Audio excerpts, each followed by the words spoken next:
আলাইকুম সবাইকে। আমি সাইমা আর সবাইকে আবারও ওয়েলকাম করছি দ্যাট দেশি সাইমাতে।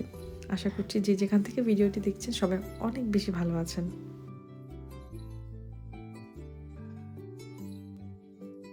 আজকের ব্লগটা একদম সকাল থেকেই শুরু করছি।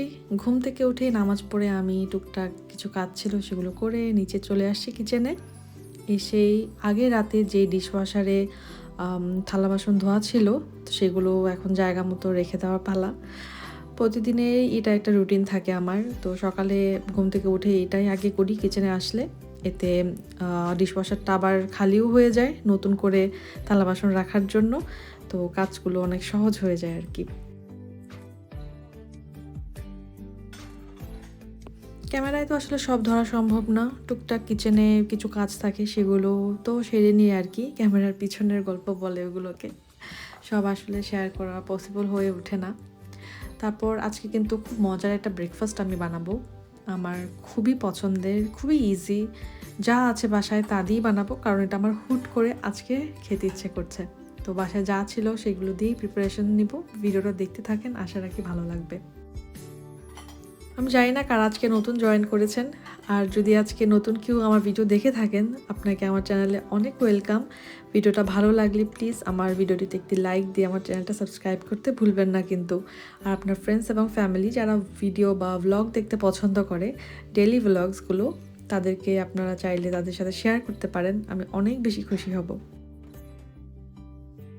ডিশওয়াশারে সবসময় দেখা যায় যে কাচের যে গ্লাস প্লেট বা বোলস থাকে সেগুলোই দেওয়া হয়, বা কাটলারি আইটেমসগুলোই দেওয়া হয়। কিন্তু এই যে বড় হাঁড়ি পাতিলগুলো থাকে এগুলো কিন্তু ডিশওয়াশারে একটা দুইটা দিলে আর কিছুই দেওয়া যায় না। তো আর অনেক সময় দেখা যায় যে ডিশওয়াশারের পানির যে খারত্ব এটা অনেক বেশি থাকার কারণে অনেক সময় এইসব পাতিলে অনেক ক্ষতি হয়ে যায়। তাই আমি এগুলো হাতেই ধুয়ে রাখি। আমি আরও দু একটা ব্লগে হয়তো বলেছি এটা। তাই ডিশওয়াশার থাকলেই যে একদম সব সহজ, আসলে ব্যাপারটা মোটেও তা না। সব কিছুরই কিছু প্লাস মাইনাস পয়েন্ট থাকে। তো ওইভাবে মিলিয়ে কাজ করতে হয় আর কি।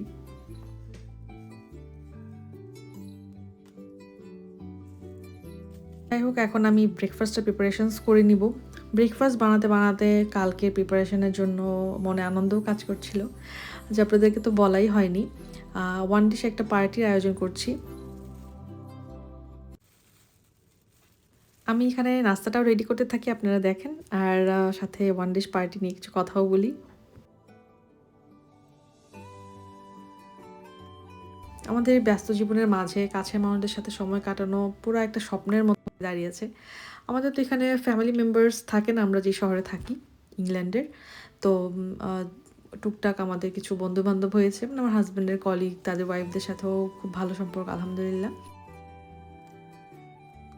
তো সবাই মিলে আর কি আমরা যখন সময় অসময়ে দেখা সাক্ষাৎ করি। তো প্রতিদিন কাজের দায়িত্ব সব কিছু মিলে আসলে সবাইকে ব্যস্ত থাকতে হয়। সবাই যেহেতু আমরা জব করি, একদম আপুরাও জব করেন। তো সব মিলে আসলে ছুটির দিন মিলানোটা খুবই কঠিন হয়ে যায়। তবুও মাঝে মাঝে তো বন্ধুত্বকে সময় দেওয়া খুবই দরকার। তাই আমরা চিন্তা করলাম যে এভাবে তো চলতে যাওয়া যাবে না, দেখা করতেই হবে। কিন্তু আয়োজন যেন কারোর জন্য চাপ না হয়ে যায় সেটা মাথায় রেখে আমাদের চিন্তা যে ওয়ান ডিশ পার্টি করি। যে যার বাসায় যেটাই রান্না করবে সেটাই নিয়ে আসবো, একসাথে এক জায়গায় বসে খাওয়া দাওয়া করা, এনজয় করা, গল্পগুজব করা, এই আর কি। এতে খাবারেরও একটা বৈচিত্র্য থাকে, আবার আয়োজনের ঝামেলাটাও কম হয়। রান্না যত মজারই হোক, এভরিডে নিজের রান্না জায়গায় কিন্তু আরেকজনের রান্না খেতে কিন্তু বেশ ভালোই লাগে, টেস্টে একটু ডিফারেন্স আসে আর কি। আর সবচেয়ে বড় কথা, আমাদের উদ্দেশ্য একজন আরেকজনের সঙ্গে সময় কাটানো, আনন্দ করা, এইটাই। তো আমি কিন্তু এখানে আমার ব্রেকফাস্টের প্রিপারেশনসটা করে নিচ্ছি আপনাদের সাথে কথা বলতে বলতেই। এগ বেগেল স্যান্ডউইচ বানাচ্ছি আজকে। তো প্রথমে আমি বাটিতে একটা ডিম ভালো করে ফাটিয়ে নিয়েছি, লবণ, গোলমরিচ, অল্প একটু চিলি ফ্লেক্সও অ্যাড করেছি। তারপর আমি বেগেলগুলোকে হাফ করে কেটে টোস্টারে একটু টোস্ট করে নিয়েছি। আপনারা চাইলে তাওয়াতেও এটা একটু টোস্ট করে নিতে পারেন, হালকা গোল্ডেন কালার হওয়া পর্যন্ত।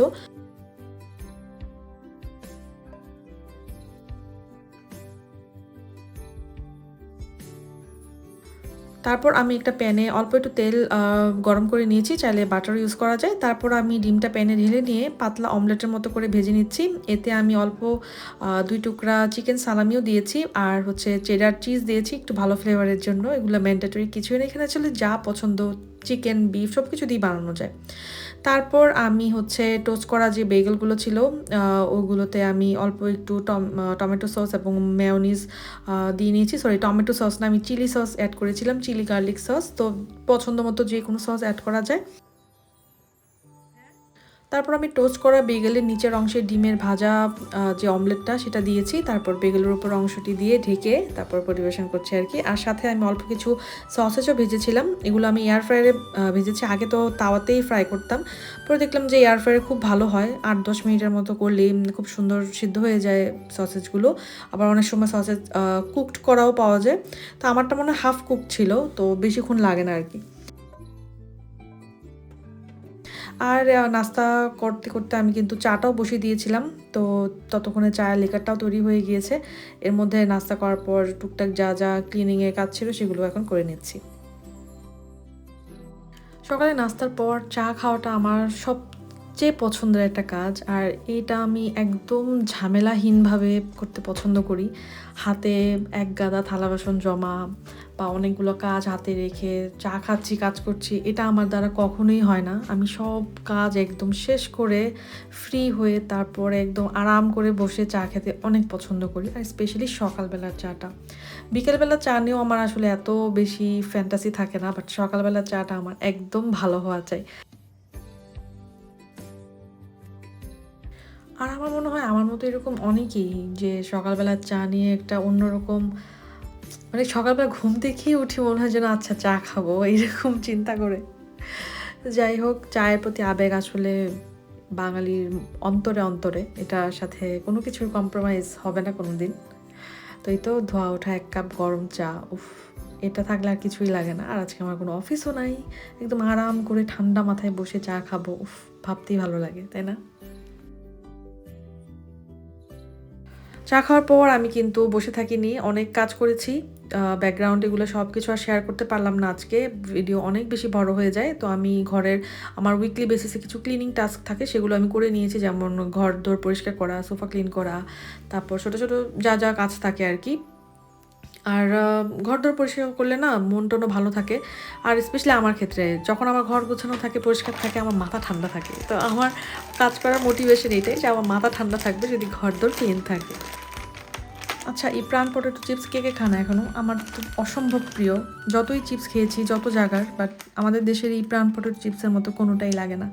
আসলে অনেক বড় হয়ে দেশের বাইরে আসছি, তো নিজের দেশের যে খাবারের যে স্বাদ সেটা তো আসলে মুখে লেগে আছে।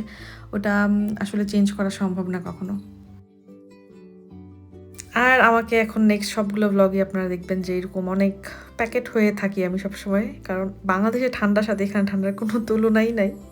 প্রচুর ঠান্ডা, খুব বেশি ঠান্ডা, মানে যত পারা যায় অ্যাডজেক্টিভ অ্যাড করা যায় ততই কম। যাই হোক, এখন আমাকে আবার বের হতে হবে, কিছু গ্রোসারি আছে ওগুলো করতে যাবো আর কি।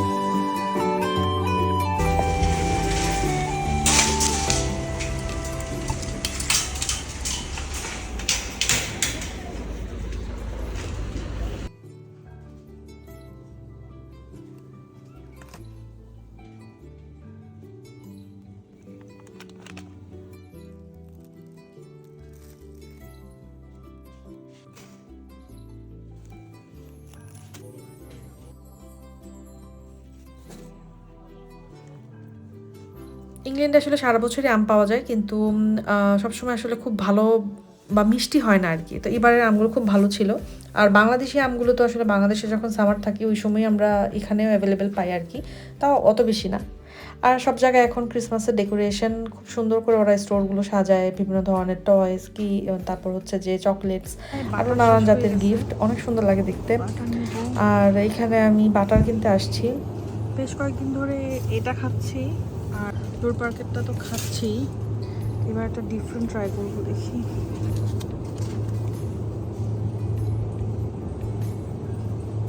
এটা অথবা এটা, যে কোনো স্টোরে যাই, এলডি, আজদা বা টেস্কো, যেখানে যাই না কেন ফ্লাওয়ার আমার নিতেই হবে। এত সুন্দর লাগে দেখতে, বাট সত্যি কথা কোনো স্মেল নাই এগুলোর মধ্যে, মানে দেখতেই যা সুন্দর আর কি, শুধু দর্শনধারী।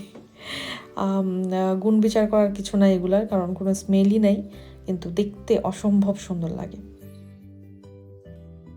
বাসায় আসতে আসতে কিন্তু একদম এরকম অন্ধকার হয়ে যায়, আমাদের এখন খুব তাড়াতাড়ি সূর্যাস্ত হয়ে যায়। আর পুরো কুয়াশায় ঢাকা চারপাশ, হঠাৎ করে এত কুয়াশা কোথা থেকে আসলো আমি জানি না, একদম সব কিছু আবছা, রাস্তাটাও ভালো করে দেখা যাচ্ছে না। আর শীতের বাতাস মুখে লাগছিল, কি যে ঠান্ডার মধ্যে আমি বাসায় আসছি। গ্রোসারি শেষ করে যখন বাসায় আসছিলাম তখন একটা অন্যরকম আনন্দ কাজ করছিল। দিনের সব কাজকর্ম শেষ, আজকে দিনে যা যা ছিল, আবার কালকে সবাই আসবে, দেখা সাক্ষাৎ হবে, গল্পগুজব করবো, এটার কারণে একটা অন্যরকম ভালো লাগা কাজ করছিল আর কি। তো বাসায় ফিরে আমি সব কিছু গুছিয়ে রাখলাম। আর আসলে পার্টি মানে বা যে কোনো গেট টুগেদার মানে কিন্তু একদম যে সব পারফেক্ট হতে হবে এমন কিছু না। মেন টার্গেটই হচ্ছে, টার্গেট না, মেন পারপাসই হচ্ছে একসঙ্গে সময় কাটানো, ভালো লাগা, এটাই।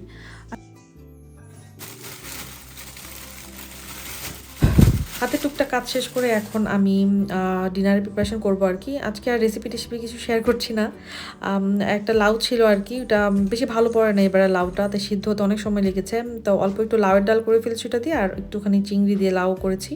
আর গতকালকে চিংড়ি ভুনা ছিল, ওইটা লেফট ওভার আর কি, তো ওইটা একটু জাল দিয়ে নিয়েছি।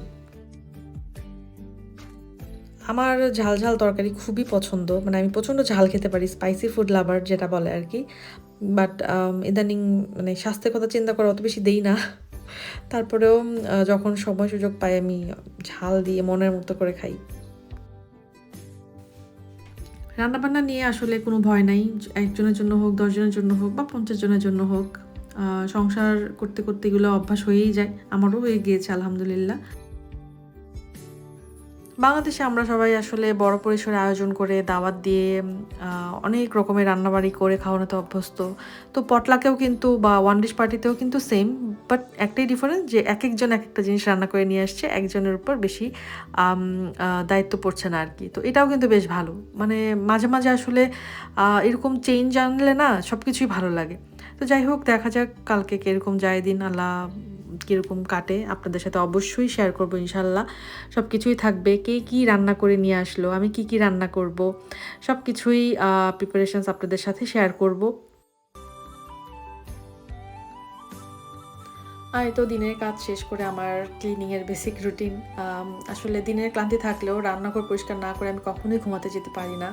এটা যেন আমার নিজস্ব একটা নিয়মের মতো হয়ে গিয়েছে, একদম থেরাপির মতো কাজ করে এটা আমার।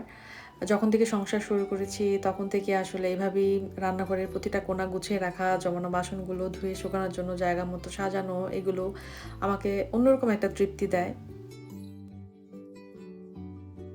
সকালে উঠে অগোছালো, ময়লা একটা কিচেন দেখাচ্ছে, গোছানো ঝকঝকে একটা রান্নাঘর দেখলে কিন্তু দিনটা আরও ভালোভাবে শুরু হয়। আর প্রতিদিন রান্নাঘর গুছিয়ে রাখা আসলে একটা অভ্যাস না, এটা আমার কাছে নিজের প্রতি নিজের একটা যত্ন নেওয়ার মতো। কারণ ঘরের পরিবেশ যেমন, মনও যেন ঠিক তেমনটাই থাকে। আর আমি চাই আমার দিন শুরু হোক একদম স্বচ্ছ আর সুন্দরভাবে। আমি চাই আমার চেয়ে আপনাদের দিন আরও সুন্দরভাবে শুরু হোক। পরবর্তী ভিডিওতে আবার দেখা হবে। আমার নেক্সট ব্লগ দেখার আমন্ত্রণ জানিয়ে আজকে এখানেই শেষ করছি। ততদিন পর্যন্ত সবাই সুস্থ থাকুন, ভালো থাকুন। আল্লাহ হাফেজ, আসসালামু আলাইকুম।